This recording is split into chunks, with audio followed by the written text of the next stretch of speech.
One thing that I've always been interested in is the kaleidoscope,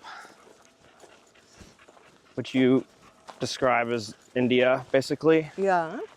Which is sort of not blankness, but you kind of have to, it's like the kaleidoscope is, sort of the madness, right? And the color and the sound and the smell and the chaos of human energy of like a bustling culture. Right. And then, you brought us on some trips throughout India where it's one of the craziest countries.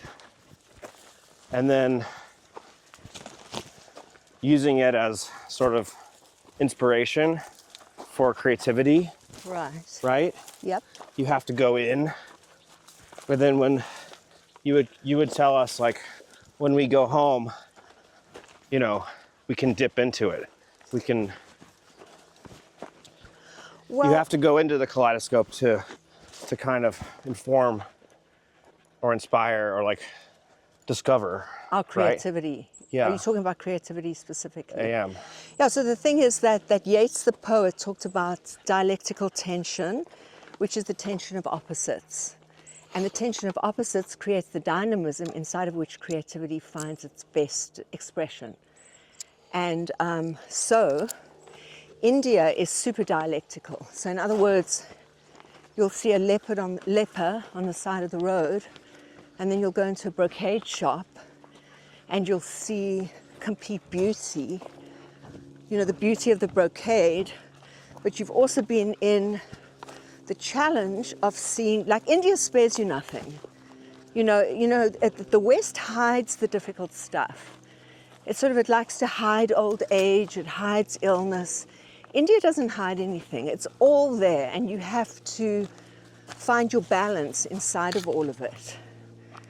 So the thing is that India is very challenging and at the same time very inspiring, because you as a human being are confronted with all of it.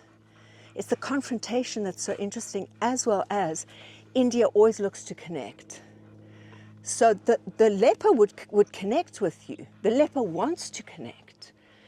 And the person who, has lost his arms and limbs wants to connect with you. The beggar on the bench wants to connect with you, as does the shopkeeper, as does the chai walla. They want to connect. So in that connection comes the sweetness of human contact. And then it's also inspiring you, like a kind of a Western mindset is, we want to have the company of people that we deem to be worthy of our company or can give us something, or India's like it's going to give you everything. So then the gem is connect with everything, and in connecting with everything, you're connecting with life itself. And how energetic is that? So it's the dialectical tension of the leper and the brocade shop, the difficulty of the streets and walking into the quietness of a lobby where you're off the streets, for example, just as sort of basic dialectical things. And then from that, it's very, very interesting how your creativity is inspired. So India becomes this kind of brilliant training ground for living inside of the dialectics, the extremes. Here we don't have extremes in that way, really. Think about it. Sort of the Western thing is to flatten out extremes.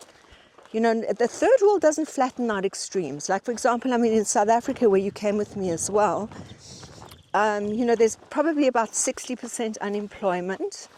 So every single light that you stop at will have 4 beggars, one on each corner. But the thing is that the beggars, they want connection. So you stop at a light, and a beggar will come to the car, and then you'll end up having this you'll give to them or you won't. But that's not even the thing. It's the connection that's giving as well. So you'll end up having a super fun conversation with a beggar, and they're completely satisfied by that. Obviously, they would like it if you gave them something, but it doesn't even matter if you don't. It's really the connection that they're looking for. And then in all of that connection, because life isn't sanitized and flattened, you know, you land up living in a very colorful way. And you know, like we were saying yesterday about how in LA specifically, people don't look at you. So you know, so you lose the connection with strangers, which is it's really a loss. It's really a loss because strangers are dynamism. So you know, how much more fun is it to be in connection with strangers? And that's what these sort of developing and third world places give you. Everybody wants to be in your company and connect with you. And even if it's aggressive, and that's okay as well. It's not like we're saying that everybody's behavior is perfect, because it isn't. But it doesn't matter because you're so robust inside of yourself that you can play with whatever comes at you. And then that becomes a sort of a fantastic spiritual and creative principle, is that everything is coming at you and everything is welcome. So in other words, everything becomes your playmate.